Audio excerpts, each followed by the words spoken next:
hello everyone की खबर आशा करी सकलोरे ভাল আৰু মোৰো ভাল আজি বনাম মই হাঁহৰ মাংস আৰু মই কেনেকৈ হাঁহৰ মাংস বনাও আপোনালোকৰ লগত শেয়াৰ কৰো বুলি ভাবিলো আৰু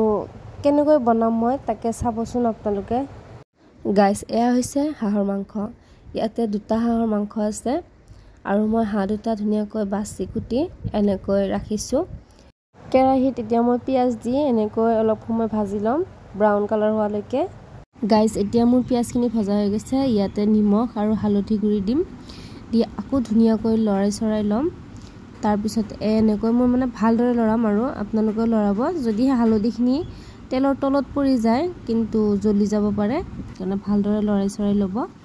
আৰু এতিয়া মোৰ এয়া ৰেডি হৈ গল পিয়াজ এতিয়া ইয়াতে মই নিহুৰ আদা এতিয়া মছলাখিনি দিব পৰা হৈ গৈছে গুটে মছলাখিনি দি দিম মই ইয়াতে গাইস মই কি দিলো ভিডিও কৰাই নহলে মানে মোবাইলটো মাইনে চাই আছিল তাৰ কাৰণে ভিডিও কৰা নহল ইয়াতে মই গাইস দুটা হাঁহত দুটা বিলাহী দিছো পকা বিলাহী আৰু জিৰা গুৰি ধনিয়া গুৰি তাৰ পিছত আপোনাৰ তেজপাত আদা নেহু এখিনি দি এনেকৈ মই ধুনিয়াকৈ ভাজি আছো ভাজি থাকোতে এটা কথা মন কৰিব গেছটো যাতে লড থাকে তাৰ পিছত ভাজোতে এনেকুৱা তেল ওলাই যাব তেতিয়া আপোনালোকে হাঁহৰ মাংসখিনি দিব কিন্তু গেছটো যদি বেছিকে দিয়া থাকে বাঢ়াই দিয়া থাকে তেনেহলে কিন্তু পেষ্টখিনি পুৰা যাব আলমি বাহিৰত দিছি ৰাস্তাত কমাই ৰাখিব আৰু এটা মই দুটা হাঁহ মই তেল তুমি যাব পৰা নাই তথাপি কষ্ট কৰি লৰাই আছো এয়া মোৰ লৰাই চৰাই এনেকুৱা কৰি ঢাকি ৰাখিম গাইস ঢাকনিখন খুলি চালো মোৰ সবজিখিনি ধুনিয়া কালাৰ আহিছে কিন্তু হোৱাই নাই তথাপি ধুনিয়া কালাৰ আহিছে এয়া চাওক গাইস ভিডিওটো মানে আৰু আছিলে কিন্তু এখিনি ভিডিও কৰা নাই বহুত দেখালে আপোনালোক বোৰিং হ'ব পাৰে সেই কাৰণে ইমান দেখুৱা নাই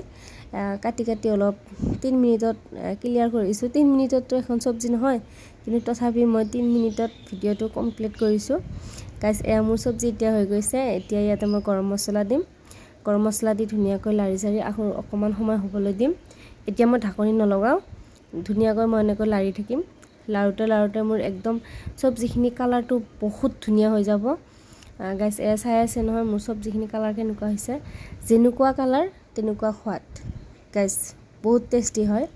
কিন্তু বিলাহী দিব লাগে হাঁহৰ সবজি বনালে বিলাহী দিব লাগে বিলাহী দিলে খুব টেষ্ট লাগে বহুত টেস্টি হয় বিলাহী দিলে আৰু সবজি কালাৰটো বহুত ধুনিয়া আহে গাইস চাওকচোন মোৰ সবজিখিনি কেনেকুৱা কালাৰ আহিছে আৰু কালাৰটোতে খাও লাগিছে নে ক'ব এয়া মোৰ সবজিৰ ফাইনেল লুক গাইস বহুত টেস্টি হৈছিল খাবলে আপোনালোকক খুৱাই চাব পাৰিলে ভাল আছিল কিন্তু আপোনালোকে তো খাব নোৱাৰে চাই ক'বচোন কেনেকুৱা হৈছে মোৰ সবজিখিনি কালাৰটো কেনেকুৱা আহিছে ক'ব